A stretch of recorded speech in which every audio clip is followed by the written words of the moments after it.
Agnes was born around 1197 in Assisi, Italy, into the same wealthy and noble family as Clare. Her birth name was Caterina of Raduccio.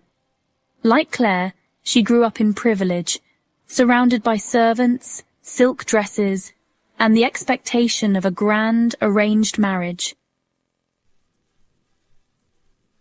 She saw the same things her sister Clare saw, how riches didn't satisfy, how the poor still suffered, how Jesus lived without a place to lay his head. And she watched Clare, just 18 years old, give it all up to follow the call of Christ, sneaking out of their family home to live a life of radical poverty. At first, Agnes was shocked, but just days later she felt that same tug on her soul, and she followed. She left her comfortable home and ran to join Clare at the small monastery of San Paolo. It was there that Agnes did something completely unthinkable for a noblewoman of her time. She cut off her hair and traded her fine clothes for the rough brown habit of the poor.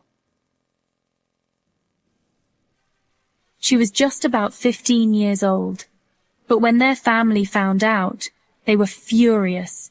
They came storming into the monastery trying to drag Agnes home by force. They thought Clare had brainwashed her, and they didn't just plead with her. They tried to physically remove her. At one point, they tried to carry her out by sheer strength, but something incredible happened. Her body became so heavy they couldn't move her.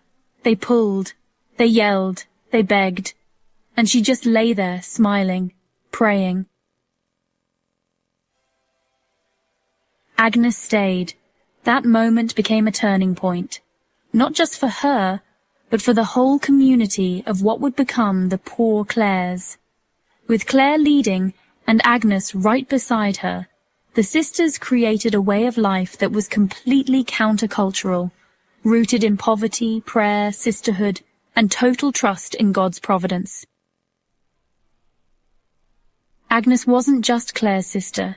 She was her spiritual twin, her closest friend, her most trusted companion. And when the order began to grow, it was Agnes that Clare sent to San Damiano and beyond, helping found new convents in Florence, Venice, and even as far as Prague. Wherever Agnes went, she brought this bright, joyful strength with her. She had a deep love for the poor, a gentle heart, and a fiery determination to live the gospel, no matter how hard it got. She lived a life of prayer, silence, simplicity, but never weakness. When Clare was dying in 1253, Agnes rushed back to be with her. They had spent nearly 40 years serving side by side, two sisters, two saints, two flames burning with the same love for Christ. And just a few months later, Agnes followed her into eternity. She died in November of 1253, and not long after was declared blessed by the Church. Though she was never formally canonized, she has long been venerated as a saint by the Franciscan tradition, and rightly so.